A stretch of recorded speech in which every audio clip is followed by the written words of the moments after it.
falar sobre um tema muito interessante. Vou trazer dados e estatísticas aqui sobre judicialização da medicina e judicialização da saúde, conceituando um pouquinho e trazendo um pouco da metodologia também desse estudo, tá?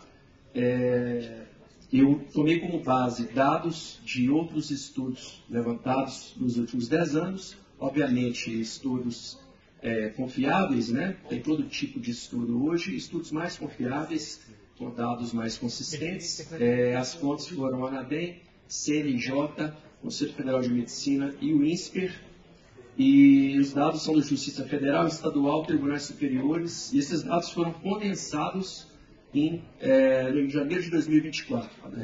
Os dados sobre médicos, os dados sobre justiça, das plataformas digitais do CNJ e do CFM foram colhidos em janeiro de 2024, podem estar um pouquinho defasados até hoje, mas os gráficos foram feitos nessa data e representam aí o que nós temos de mais atualizado sobre esse tema.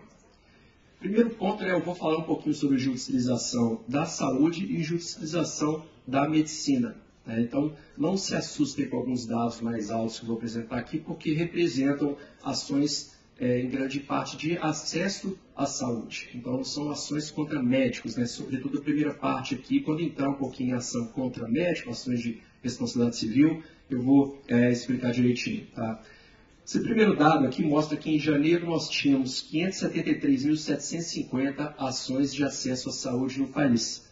Dá uma média de 2,59 processos para cada 1.000 brasileiros, né? E nós tínhamos 562.206 médicos inscritos em janeiro também. Então, dá uma média de processo por médico de 1,02, né? Mais de um processo para cada médico, mas lembrando, gente, não são ações contra médicos, são ações que envolvem, sobretudo, as ações de acesso à saúde.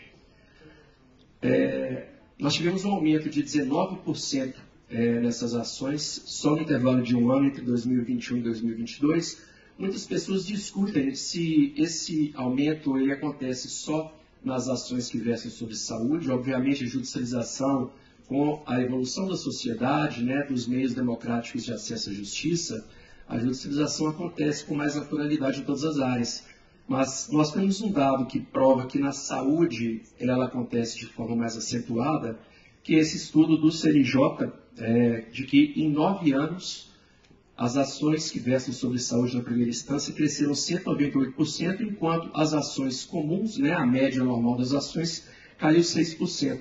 Já em segunda instância, nós tivemos um aumento de 85% das ações que versam sobre saúde, enquanto as ações gerais caíram 32%. Então, de fato, na saúde, nós temos aí a judicialização mais acentuada. Sobre a esfera nas quais se tramitam essas ações, nós temos 13,48% na Justiça Federal, um total de 77.350 processos, e 86,52% nas justiças estaduais, né, dos estados e do Distrito Federal, com 496.400 processos.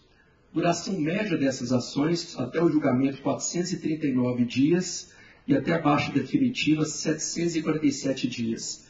É um prazo até baixo, né? Mas aqui já é o lado negativo dessas ações não serem as ações contra médicos, porque as ações contra médicos demoram bem mais, né? Depende de perícia médica, etc.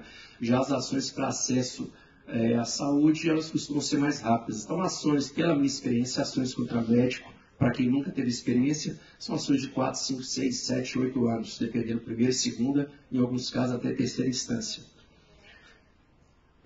Ranking da litigiosidade nas unidades federativas. Nós levantamos em cada estado, em cada unidade federativa, né, os estados do Distrito Federal, onde tem mais ações. Aqui são números absolutos, né? São Paulo aparece disparado em primeiro com 133.500 ações, dado de janeiro, né, deve estar um pouco mais alto hoje.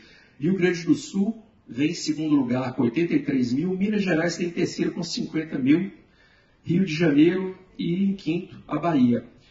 Todos os dados que eu vou apresentar a seguir, considerando estados, eu estou apresentando só considerando esses 5 principais estados aqui em números absolutos, tá? Segundo ranking aqui dividindo por 1.000 habitantes, né? Rio Grande do Sul, é interessante que o Rio Grande do Sul passa para a primeira. Aqui, em números absolutos, nós tínhamos São Paulo, né? Mas quando nós dividimos pela população, a gente já tem uma média maior no Rio Grande do Sul, bem maior, quase 3 vezes maior do que São Paulo, né, de 8,47 processos para cada 1.000 habitantes. São Paulo em segundo, Minas com 2,88, Bahia com 2,52 e, em último, entre os 5, o Rio de Janeiro. Esse dado aqui é um pouco mais interessante, deu um pouquinho de trabalho, porque nós tivemos que fazer um delta entre o número de médicos e o número de processos por estado, né? Então, nós dividimos os processos por médicos inscritos e Rio Grande do Sul continua em primeiro com 2,36, né? Sem dúvidas é o estado mais litigante. Bahia com 0,99, São Paulo com 0,84, Minas com 0,74 e Rio de Janeiro com meio processo por médico. Agora um ranking de litigiosidade pelas macro-regiões, as 5 macro-regiões do país. Região Sul aparece como a com maior número de processos, 5,11 para cada 1.000 habitantes. Sudeste, 3,12, Centro-Oeste, 2,72, Nordeste, 1,85 e a região Norte, a última das 5, com 0,8. Fizemos o mesmo ranking das macro-regiões, dividindo novamente por médico, né? Aqui nós somamos os médicos dos estados, fizemos o mesmo delta com os processos. Região Sul continua disparada no alto com 1,75 para cada médico. Centro-Oeste com 1,10, Nordeste com 1,02, ficou exatamente a média nacional, né? Sudeste 0,81 e Norte, em último, com 0,58. Agora nós passamos aos dados da judicialização da medicina. Aqui a gente sai da seara dos processos para acesso à saúde, né? E passamos aqui para ações em que são reclamados eventuais danos ocorridos, né, em atendimentos médicos. Primeiro tem um ranking de litigiosidade das especialidades mais demandadas. Esse dado aqui é do STJ, tá? Então ele representa, de certa forma, um dado nacional. Nós temos a ginecologia obstetrícia em primeiro com 42,6%, né, disparado. Analisando dados específicos, né, de cada estado, em todos os estados e no Distrito Federal, a ginecobstetrícia segue em primeiro. Isso é um dado bem claro. Em segundo lugar, traumato-ortopedia com 15,9%, e cirurgia plástica está em terceiro, junto com a cirurgia geral, só com 7%. Né? Metade da traumato-ortopedia e 6 vezes menos que ginecobstetrícia. Então, é um dado relativamente baixo. Depois, clínica médica, neurocirurgia, pediatria, otorrino, anestesiologia e oftalmologia. São só as mais demandadas aqui. Composição do polo passivo nos processos. Né? Essas ações elas não são só contra médicos. Então, nós temos 16% só com médico no polo passivo, 46% só com alguma pessoa jurídica no polo passivo e 38% médicos e alguma pessoa jurídica. Esse dado também é bem interessante.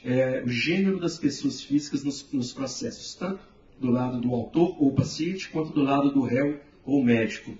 Do lado do autor, nós temos 59%, 59,35% mulheres processando médicos ou médicas. Né? Já como gênero masculino, né, 40,65%. O que é explicado por uma série de fatores. Né? Nós temos a ginecobstetrícia como especialidade mais demandada, né? E obviamente os autores são sempre mulheres, exceto os casos, né, que o marido judicializa em face da esposa que talvez venha a óbito. Né? Então, é algo explicável. Agora, do outro lado, né, nós temos no polo passivo só 12% de réus mulheres e 88% de homens médicos sendo processados. Né? Então, é um dado que chama bastante atenção. A proporção entre médicos e médicas ela não é tão gritante e, realmente, quando nós analisamos essa questão da judicialização contra médicos e contra médicas, chama bastante atenção. Eu tenho a minha lógica, né, para esse dado, acredito que cada um pode ter a sua, mas como não é nada cientificamente comprovado, eu guardo para mim essa lógica. Sobre a identificação das pessoas jurídicas no polo passivo. Quem quiser saber, eu conto depois, está? Só não conto aqui. Hospitais e clínicas estão em 45,83%, poder público 37,5% e planos de saúde 16,67%. Índices de condenação nos processos, né? Nos estados mais litigantes. Aqui a gente está pegando só aqueles 5 lá que eu apresentei com maior índice de litigiosidade. Nós temos a Bahia com exatos 50% de condenação dos médicos nas ações, Rio de Janeiro com 43,05%, Rio Grande do Sul, que tem 36,26%, São Paulo com 30,42%, e o melhor dos 5 estados aqui, em índice de condenação, né, com o menor índice, Minas Gerais com 30,21%. Dizem que os cirurgiões daqui são melhores, né, mas eu acho que os advogados daqui brilham bastante nas ações também. Ranking de litigiosidade das especialidades médicas nos 5 principais estados, pessoal. São Paulo aqui primeiro, nós temos em primeiro lá gineco-obstetrícia, 23,66%, traumato-ortopedia, 16,47%, seguido de clínica médica, cirurgia plástica aparece aqui com 6,08%, pediatria e as outras especialidades com quase 40%. Rio Grande do Sul, nós temos também gineco-obstetrícia em primeiro, traumato-ortopedia em segundo, e o Rio Grande do Sul, cirurgia plástica já vem para terceiro, com 10,82%. Depois clínica médica, oftalmo e as outras especialidades. Minas Gerais, nós temos gineco-obstetrícia, clínica médica, olha que interessante, passa para segundo, no lugar da traumato-ortopedia, que vai para terceiro, com 11,38%. Cirurgia plástica está em quinto, e outras especialidades com 25%. Então aqui também a cirurgia plástica está entre os últimos. Só não ganha do Rio de Janeiro, que a cirurgia plástica não aparece entre as mais processadas, né? Nós temos aqui a gineco-obstetrícia em primeiro, traumato-ortopedia, clínica geral, oftalmo e clínica médica com 4,67%. Então a gente vê que o número da cirurgia plástica no Rio de Janeiro é abaixo de 4,7%, né? Realmente é bastante baixo. Agora esse estudo, né, ele já tem 8 anos que foi realizado pelo ENADEM. Então, merece até uma atualização. A gente já está trabalhando isso internamente para ter uma atualização desse estudo. Ele já tem 8 anos, né, um pouco antigo, mas é o único dessa natureza que já foi feito. Então, ele ainda é considerado melhor. E a Bahia, por último, nós temos a gineco-obstetrícia em primeiro, clínica médica. Aqui tem um ponto interessante também, que a traumato-ortopedia não aparece entre as 5 principais, né? Clínica médica, cirurgia plástica, gastro e cirurgia geral, restando as outras com 41,2%. E por último, eu trouxe um paralelo aqui do último dado divulgado pelo Conselho Federal de Medicina, né, sobre processos éticos, que é interessante comparar também um pouquinho com as ações judiciais. Nós tivemos aqui as especialidades mais demandadas na Câmara do CFM 2023. Em primeiro lugar, clínica médica, segundo, gineco-obstetrícia, terceiro, cirurgia plástica, com 6,3%. Esses os julgamentos da Câmara. Depois medicina de urgência e dermatologia. E aqui nós não vemos tá ali gineco-obstetrícia e está faltando quem aqui? Ortopedia, isso que está faltando, obrigado. Então, difere bastante, né? E nós vimos que existem casos que vão com mais naturalidade para a justiça, outros vão com mais naturalidade através dos processos éticos, das queixas, embora muitos deles acabem acontecendo os dois. E aqui eu trouxe também as penalidades mais aplicadas pelo Pleno do CFM ano passado. Nós tivemos a cassação com 25,9%, suspensão com 22%, 12 casos de absolvição, 12 de censura pública, né, censura confidencial, um extinto e um anulado. Então são dados que chamam a atenção, né, são dados, a gente vive num país de proporções continentais e não adianta querer analisar esses dados aqui igual italianos, igual espanhóis, franceses analisam, porque realmente é um país grande, com grandes diferenças, né? E já nesse sentido, né, dessas diferenças regionais, esses dados têm que ser analisados com muito cuidado, né? Estou deixando a última tela aqui, um QR Code. Eu fiz um estudo em janeiro, aqui é uma apresentaçãozinha para 10 minutos, então trouxe só os principais dados, mas esse estudo mais completo, ele está no infográfico.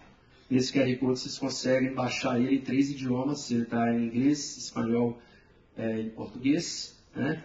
E era o que tinha para hoje, pessoal. Agradeço a atenção de todos. Muito obrigado.